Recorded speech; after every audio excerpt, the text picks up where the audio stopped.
We are live. VatorgamesTV presenting another episode of Why Always Me. I'm your boy Vader, or Vader Games if you want to be formal. Another week, another show. So thank you for tuning in.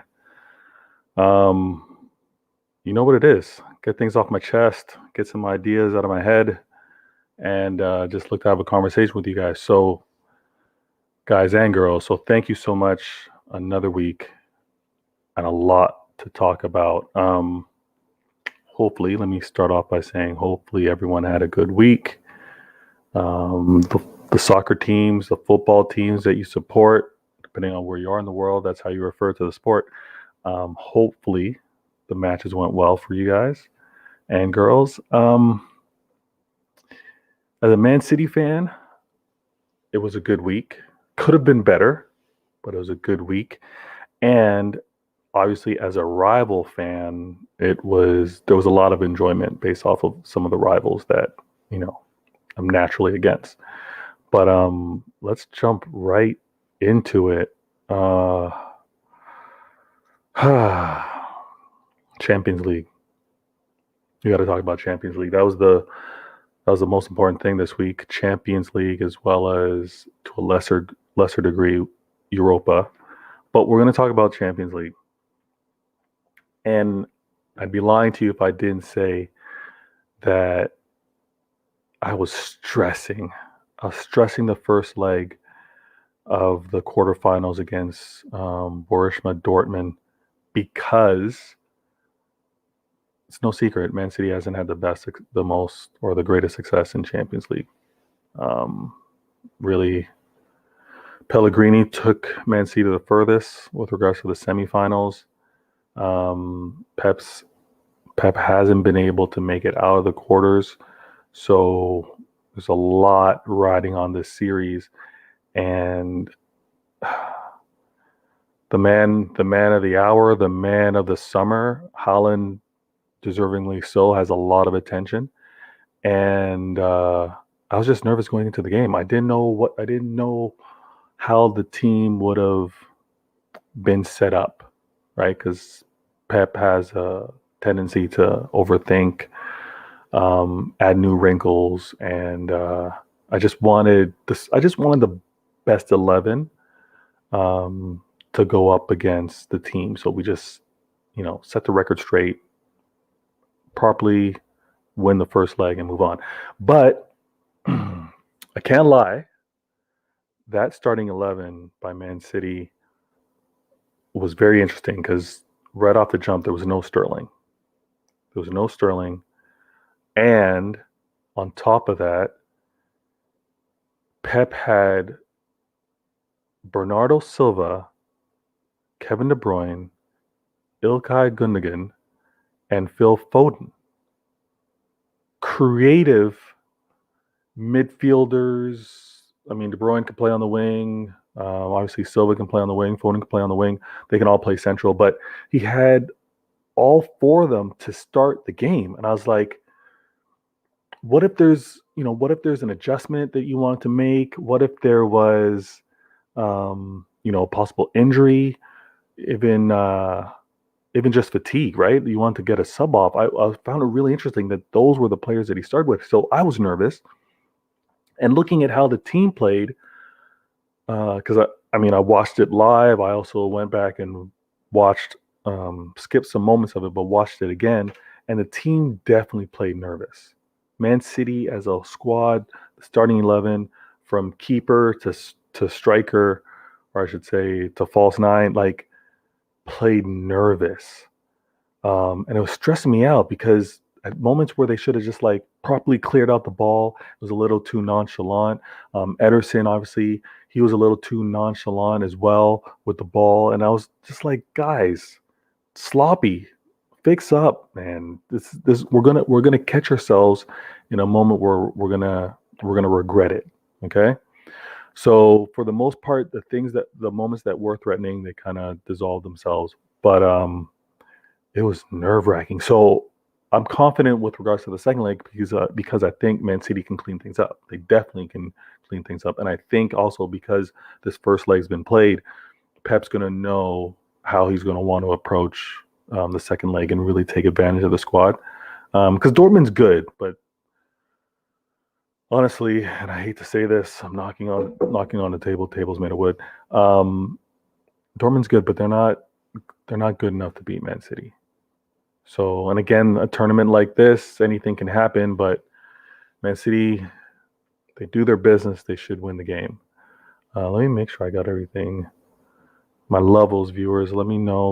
I want to make sure everything's nice and clean. I'm going to do a quick sound check after that intro. But yeah, nerve-wracking. Oh my goodness.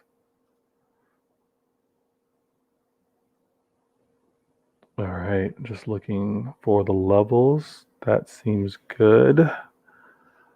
All right, and let me also do this. Actually, how do I do that? Oh, I didn't want to do that. So nervous quarterfinals, and if another Man City fan tried to say they weren't nervous, they knew the win was going to happen, they're lying, because Man City doesn't have a history of being confident with regards to Champions League quarterfinals. You know what I'm saying? So I don't believe it. I don't believe it. Oh, all right. So watching the game now and seeing how we were attacking, seeing some of the opportunities we had, I was like, okay, cool. I definitely see goals happening here. I see how we're threatening, right?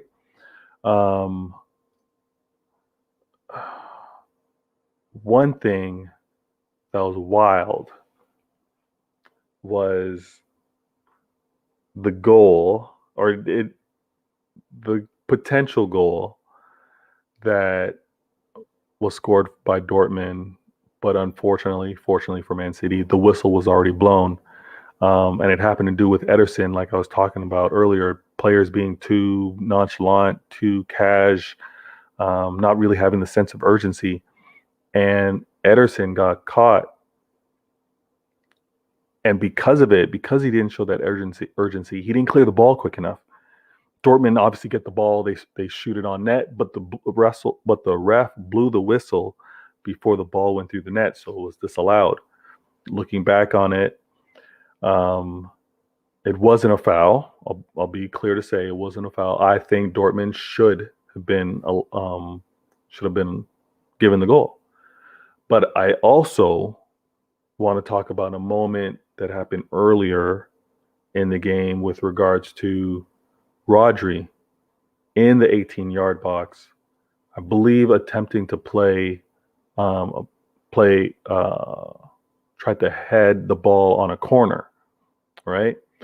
And I think it might have been Cam. I'm not too sure, but one of the Dortmund players, like, again, not being aware, but just raised up their foot. You know, you kind of do, like, it's not a back heel, but you just kind of raised his foot like awkwardly behind him. And because he did that, his cleats, the bottom of his shoe, hit Rodri on the knee. And initially the ref had called a penalty, right? Called a foul in the 18-yard box. And as a result, it was going to be a PK. Went to VAR, looked it over. I don't know what the rationale was on why he didn't award the penalty kick, because again, Dortmund player makes contact with Rodri on the knee, ball's not there, it is a foul, don't know why. But in the grand scheme of things, disallowed PK for Man City, disallowed goal for Dortmund, it all evens out. Again, I'm a Man City fan, so that's how I'm going to see it. You guys let me know in the comments if I'm wrong. But I think that's the right way to see it. I think. I don't think I'm crazy for that one. So the first leg of Champions League quarterfinals for Man City resulted in 2-1. Dortmund scores an away goal. Not too late in the game, but they scored to tie it up. And Foden, who was on fire the entire game, on fire the entire game. Was able to get the winner, and fair enough, he could have easily had. He could have had a hat trick. He could have had a hat trick. De Bruyne nearly missed a shot. Um, who else? I think Mahrez had a missed shot as well. Like, Man City had its opportunity. So 2-1 at home. Not upset with that. I think Man City's going to score goals away, but it's still going to be another nerve-wracking game, and I'll be there watching it, stressing. But I'll be excited. I'll be excited for the win. And it's unfinished business.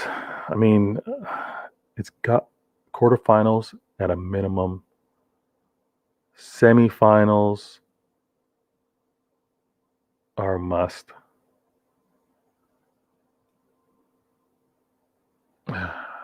Semifinals against Bayern, against PSG, not looking too far ahead, but those are winnable. Those are winnable. And the way Pep has been rotating the team, I think bodies are going to be fresh and ready to go. So, you know what? No, I don't want to get ahead of myself. We're going to have more to talk about next week. So let me just chill. Let me chill on this one. I don't know if you guys noticed, and maybe I'm just being a little hypersensitive. You know what I'm saying? But Holland's dad, agent, they were doing the world tour, right? They were going club to club, finding out what can you do for my generational talent, my son? What can you do for my client? So Haaland's making the rounds. Haaland's people are making the rounds. Man City is one of the possible destinations. Father played there. I talked about this last week. Great lineage, great history. Even from a branding standpoint, there would be a lot to talk about. It just makes a lot of sense, right? I don't think you can miss it.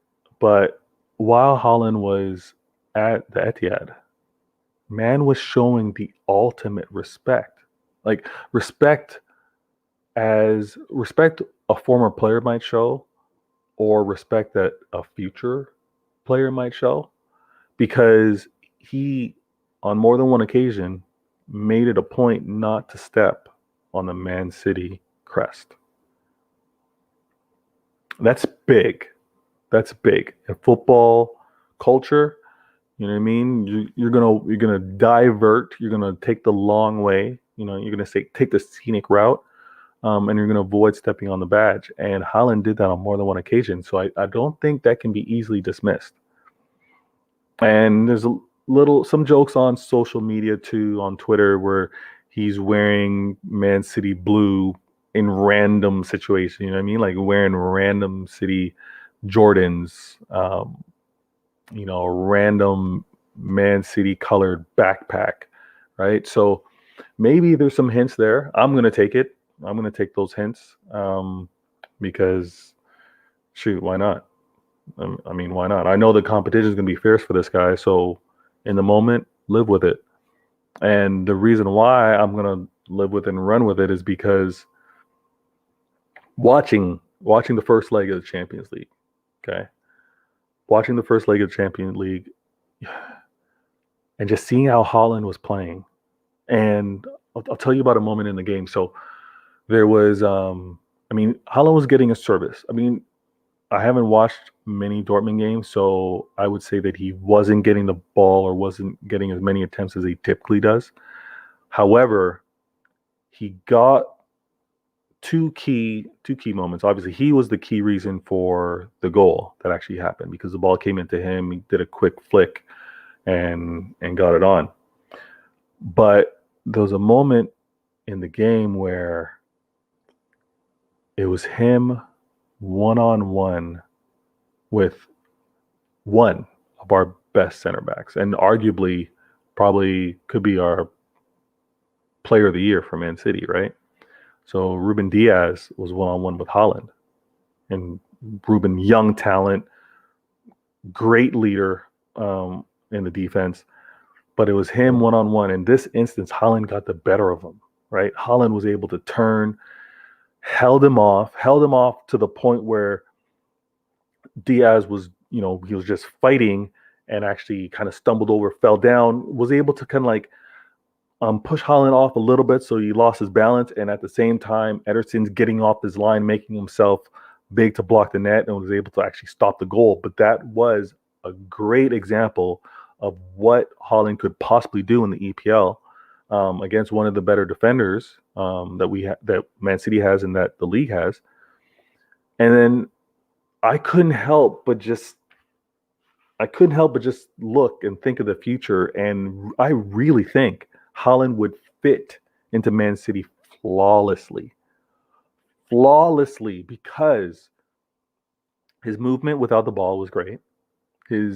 And again, I don't like to say too much about like instincts, because I think that's really dismissive, and I think it's disrespectful, right? Because players work at it, players study, right? So the fact that Haaland was moving into the right channels, putting pressure on the back line, coming into play and like peeling off, like I'm not going to diminish it and say it's just instincts, but he's got a great eye, great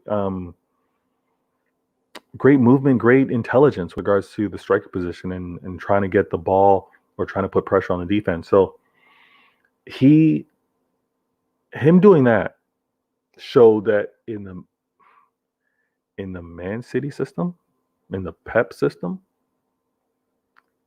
man is gonna bang goals, yo. Man's gonna kill it. And I hope he takes the same time to take a step back, look at the other clubs. Obviously, look at the other clubs that are out there. We know that you're going out for a price tag. We know that your camp are going to try to get the biggest bag possible for you. I don't hate on that. However, if you want to have the football be at its most enjoyable, I don't know how you don't decide on City. I don't know how you do that. Like all things being equal, and I'll get into this later in the show with regards to finances and everything like that. But let's say all things being equal, I think it's a no-brainer.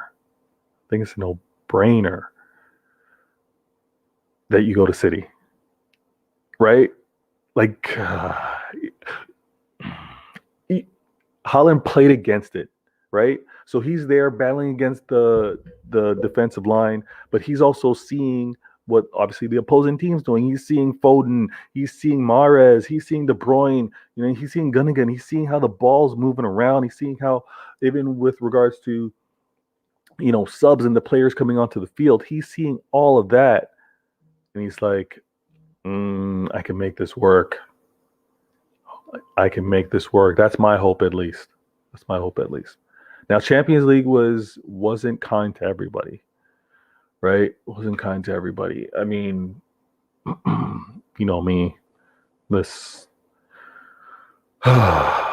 I'll never shed a tear for Liverpool and any of its struggles or anything like that, but Liverpool had a rough first leg against Real Madrid in Madrid. They had a rough first leg, and it's the same old. Like the challenges that Liverpool's having, their creativity. Outside looking in, from what I saw, they're actually playing better football. Teams better organized. Players are playing in their natural position now that Klopp is trusting in his acquired defense. But I think I mentioned this a while back, and it still hasn't quite gelled, in my opinion. But the front three, and I know the front three didn't have Firmino up there, but those guys haven't been playing together in the sense of playing for each other in a really long time. And for their struggles all season with regards to goals, I think that's a big reason for it. and you can't play like that in the Champions League. Like every man's got to trust the next man in terms of I make this run, I know I'm going to get an opportunity, or I peel off, I know I'm going to get the ball, or if I pass, the ball is going to come back. Like certain things like that with regards to trust, it wasn't there early in the season. Definitely between Salah and Mane, and I don't quite see it there right now, and that's going to hurt them. Like, and really, if Liverpool, uh, because of how they looked in this first leg, they are in desperate need to fix up for the EPL, because that's going to be their only chance at Champions League. Because I don't see Liverpool overcoming 3-1 deficit. I mean, yeah, they're going back home, but again, they're going to go back home. I don't think they're going to be able to keep a clean sheet. Like, Anfield is not what Anfield used to be, and that's not a surprise. What is it? Seven losses at Anfield. Place is not Fort Knox anymore. Place is not a fortress. So I think Real Madrid's coming out of there, and they're going to be dangerous. I mean, this point's kind of like, I think this is kind of redundant. Like 3-1 Real Madrid versus Liverpool first leg. Liverpool are done. They're done. They can battle it. I think they'll put up a good fight, but they're done. Also on that side of the bracket, right? On that side of the bracket, you had Chelsea versus Porto, and my thoughts on it. I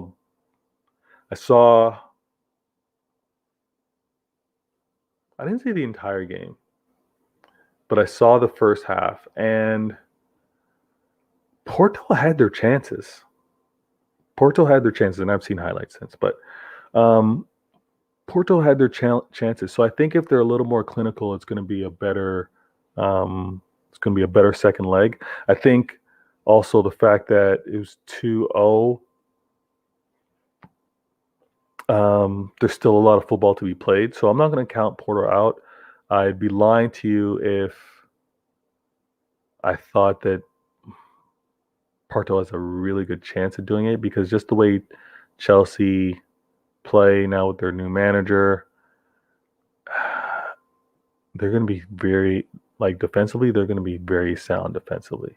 Like, so because of that, it's going to be tough to get goals. So I think Chelsea's coming out of there, and then Chelsea versus Real Madrid. Whew, that is going to be good. That's going to be fun to watch. That's going to be a lot of fun to watch. The Bayern PSG game, I saw all of that game, and the conditions were crazy. Playing in the snow was nuts. Definitely not ideal. No Lewandowski. That's tough. Verratti, no, for PSG wasn't there. Verratti. I'm probably butchering his name. I'm terrible with names. Sorry about that. But so players are missing, and the second leg is going to be interesting. I don't know if Lewandowski is going to be back for that. I really don't. And 3 goals by PSG, man. If any team can overcome it, it'll be Bayern.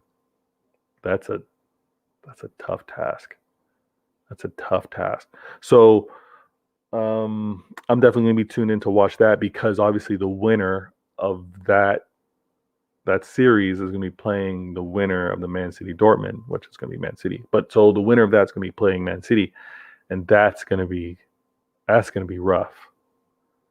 That's going to be rough, because I'd really hope that the winner coming out of there, which is Man City, wins the entire thing. But one game at a time. I mean, unfinished business with Dortmund. We're going to handle that first. No getting ahead of ourselves. You know what? I'm talk about this really briefly because there's still more information that I wanna digest and stuff like that. But I can't lie, I hate. No, I shouldn't say that. Right now, I'm not liking the proposed new Champions League format, and I know it's not to take place until like 2024 or 2025 that season. But the new format, in my eyes, is just it just allows for it allows for a softer tournament. Like because obviously more teams are involved, and the way I understand it in terms of like how the teams are determined to get in to the larger field, it's like it's some like decision making thing. It's not like clear cut in terms of like here's where you finish, now you're in. You know what I mean? So I think the format is going to lead to like soft. I should not softer teams getting in, but I think it's going to lead to a lot more opportunity to maneuver and get the quote unquote good for business clubs into the tournament. And when I say good for business, I mean attendance, viewership, eyeballs on the game. You know what I'm saying? Like that type of stuff. I think it's going to be a lot. It's going to be a lot simpler to get the best out of the teams that have larger followings. What to do, Edison? Thanks for tuning in. So with regards to that, I don't quite like it because then again, the corruption opportunities are going to be there. I'm just going to be straight with it. The corruption opportunities are going to be there, and I know it's going to lead to a lot more drama. But again, I know drama sells, controversy brings eyes. There's a lot of attention. And obviously, with this type of format, when we think of the social media age, it's going to lead to a lot of interactions, a lot of mentions, a lot of impressions if you're into the analytics. So we'll wait and see. Again, we got some time. It's not till 2024, 2025. So we'll have to wait and see how that goes. But you guys know that obviously I follow Man City. They're part of the EPL. But when I'm looking at the landscape, when I'm looking at the current tournaments, right, Europa and Champions League, the fact that in this quarterfinals, right, the quarterfinals of 8 teams, you have 3 teams from the EPL. Okay, that can't be ignored. That can't be ignored. I mean, no other league is dominating with regards to representation in the EPL. Okay. And then when we look at Europa and the number of teams in, again, the quarterfinals, you've got Man City and Arsenal. So that is really good representation, right? And I believe that you only have one team from Italy. You have one team from Spain, or I should say from the Spanish league.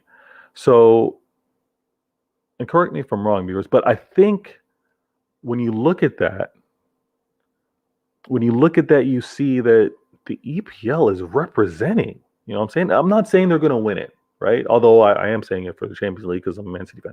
But when you look at that level of representation in these late stage tournaments, I don't think you can ignore that. And again, at the end of the day, you may not have an EPL team winning the tournament itself, so they get knocked out from other teams. But in terms of the number of clubs into said tournament with this late in the game, I think that's a fair representation.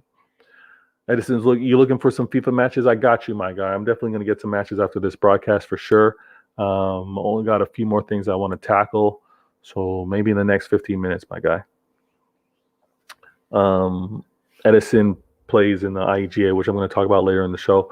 But it's a great tournament. If you're a FIFA guy, If you're a FIFA gamer, I shouldn't minimize that, or I shouldn't just section that off for guys. If you're a FIFA gamer, the IEGA is where you want to be, especially if you have a team that you really support, right? You diehard fans.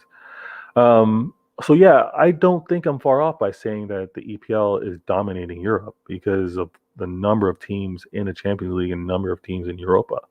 I think that's a fair statement. It's going to be interesting to see who ends up in the semifinals, because at that point in the semifinals, actually no one's going to get. Well, yeah, at that point in the semifinals, depending on what happens with the Real Madrid and Liverpool, Chelsea, Porto, two English teams might face each other, and then as a result, eliminate each other, right?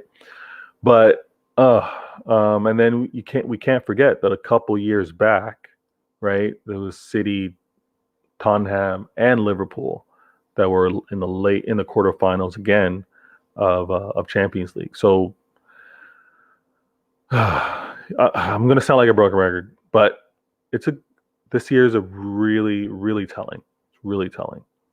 I'm going to touch on this really quickly, and if you're following the EPL, and not just with regards to looking at the standings, right, but maybe looking at how the team started early in the year, looking at what may have happened mid-season, even what's happening now, later stages of the season. Other than Man City, who's had the best EPL season? Right? And I'm not just talking about the standings. And I think if you really, my answer, if I were to just throw one out there, and it's wild because when I did a show earlier in the year with schools, we talked about who would potentially finish second in the league, and this was really early, just when Lampard was let go, right? And this based off of how the players are going to play, because they want to stay in good favor with the new manager. They want to be considered as within players that the new manager can trust. I thought that Chelsea was going to finish second, and as a result of where they were, letting go of a manager, and I'm just strictly talking EPL, not Champions League. My quick answer would have been Chelsea. However, I think it has to be West Ham. I think West Ham United, other than City, I think West Ham United needs to be that team. Should be looked at the team that's actually had the best EPL season, because of how they've navigated being in the mix again, what they've done with regards to their squads and injuries, and honestly, it's going to take a lot, but there's still a chance. There's still a chance that they could finish second. It's going to require a lot. A lot needs to happen. A lot of losses need to happen for Man U in particular. But I think West Ham's had the best season other than Man City with what they've had to go through, if you really break it down. If I'm wrong, let me know in the comments. But it's been a very, very good year for teams that have typically not been the top six or the big six, or the legacy clubs, to really show what they're about, now that there's a little bit of a neutral playing field with what COVID's kind of done to some of these clubs. But yeah, big ups to West Ham, man, because they're in it. They're in the mix.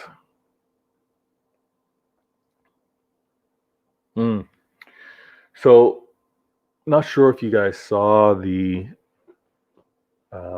title of the show. Maybe it wasn't the title of the show, but thumbnail. Man City, they're sneaky buggers, y'all. They're sneaky, but sneaky in a good way. And um, there's so much going on this season with regards to like finances, what clubs are able to afford, um, who's on what players are targets, how much can be spent on said players. Obviously, we know about the bidding war, that the potential bidding war that's out there for Haaland. But what Man City did by basically releasing details about their 2019-2020 126 million loss is so damn cheeky, and I have to call it a masterclass, because it's often said, and from a branding standpoint, it's always talked about Man City splashing cash, splashing cash, when in all reality, Man City doesn't spend like that. They don't spend like that. I'll correct myself. They don't spend like that on one player. It's not like the record signings that the Man U's and the Chelseas will have, right? They won't do those big deals. Even when we look at Liverpool and what they spent on Virgil van Dijk, you know what I'm saying? So Man City's not that type of club. And what they've done also with regards to branding and the algorithm and just reshaping the minds, releasing this 126 million loss has now set the table for everyone to understand that when management says there's no money to go out and spend big, you can understand why. Man City having lost due to COVID and a couple other transactions that didn't hit the books in terms of that year. You can understand the communication coming out of the club saying we're not spending big. Don't expect Man City to be dropping record buys next season or off season. Sorry. And I think it's so fitting to. I think the potential now is for them to be removed from a lot of the rumors with regards to being tied to this player, being tied to that player with regards to acquisitions. But in another note, if Man City is showing that loss, what do you think the loss is for the other clubs? Right? What do you think the losses are for the Man U's and the Chelseas and the Liverpools and the Arsenals? You know what I'm saying? So I know that there hasn't been a lot of acquisitions amongst all of the clubs, but COVID hit every club. So maybe it's not 126, but there's some high figures, 2-digit, maybe 3-digit. There's some high figure losses for the other clubs out there. And I think it's so funny that in a time like this, and I've talked about this before, that FFP is getting laxed, right? They're gonna kind of, FFP is getting reshaped in a way. So I think the timing is convenient. It's going to allow for the traditional clubs outside of the EPL, Real Madrid's, the Barcelona's, clubs like that have struggled, for now FFP to kind of be lax about it, give those clubs a chance to bounce back. You know what I'm saying? But this off season, the players that are going to be available and how the clubs spend is going to be very, very telling. I myself think that, mind you, everyone being healthy, I think that Man City only needs a left back and a striker. I think Jesus is going to need competition. I think as good but inconsistent as Mendy and Zinchenko have been, and I don't like that Pep sometimes has to put Cancelo and Walker on at left back and right back, without proper subs. I think that's what we need: left back and a striker. So, but this has been it's a masterclass, because you have to ask yourselves, what are the other clubs? What are the losses for the other clubs, right? And how much are they going to be going beyond their means with the lax FFP this offseason? We're going to have to wait and see. But I'm going to keep a really close eye to it. I think that what Man City's done in terms of having the details out with regards to that 126M loss, Pep also saying there's not going to be big money spent for this year. I think from a branding communication standpoint, it's bang on, and I'm actually going to do my homework to see what has the other clubs done to release the information, because I don't think other fan bases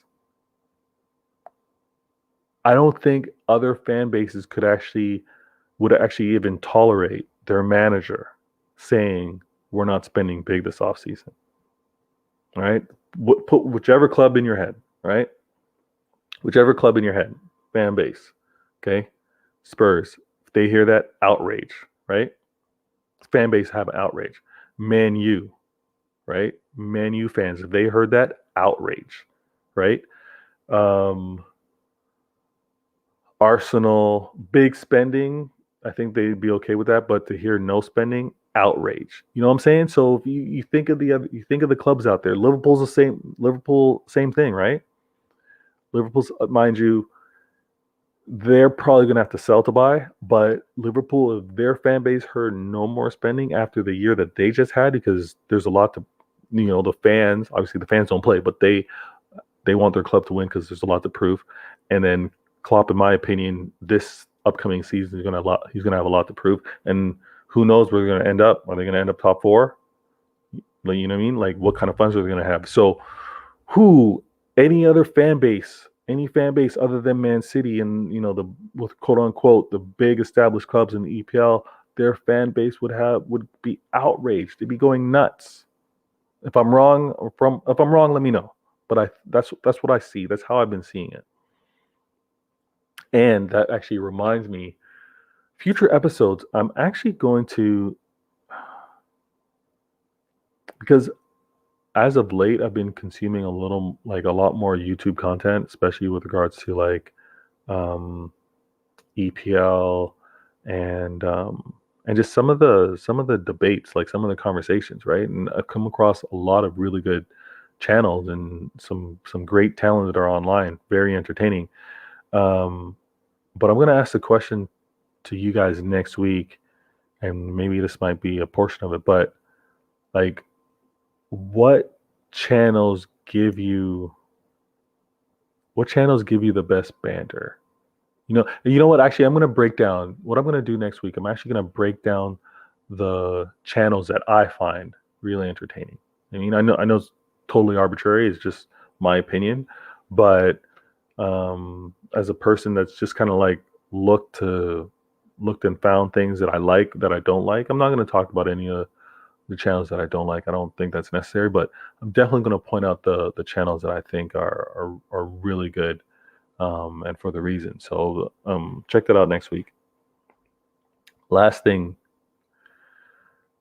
and one of the viewers earlier asked me if I'm up for getting some FIFA games. You know what I'm saying? So and I mentioned this before. If you've kind of gone through some of the archives on my channel, you kind of see the level that I've competed at. But the IEGA is a fantastic FIFA league. It's a FIFA community, and those guys in particular have organized a league where you can be a fan of your team.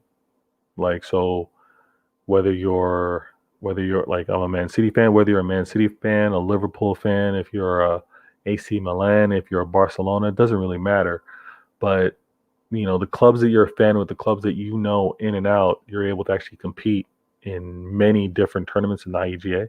So I'm going to be doing my best to play in the next upcoming tournament. But I'll be real with you guys. If there's an opportunity for us to maybe get off matches, I'm Vader on PSN, so hit me up with a friend request. But if we're able to get some matches and you're able to hold your own, cool. If we get some matches and you're getting slapped up, I'll be real with you. The league will not be for you. The IGA FIFA League is for real ones only to participate in.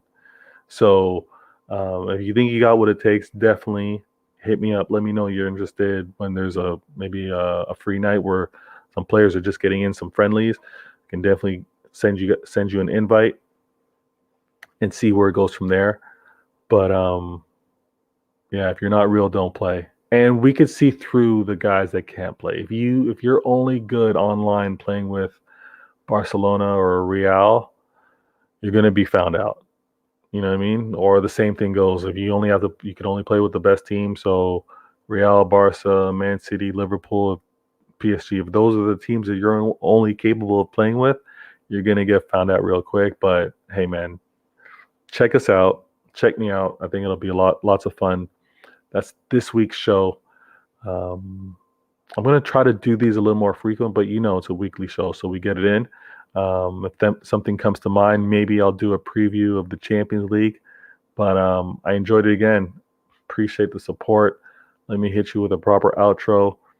You can check me out on YouTube. Check me out on Twitch. I'll look to post a little more often on the socials. But VatorgamesTV presenting Why Always Me, another episode. And thank you for the love and support. Always appreciated. I'm out.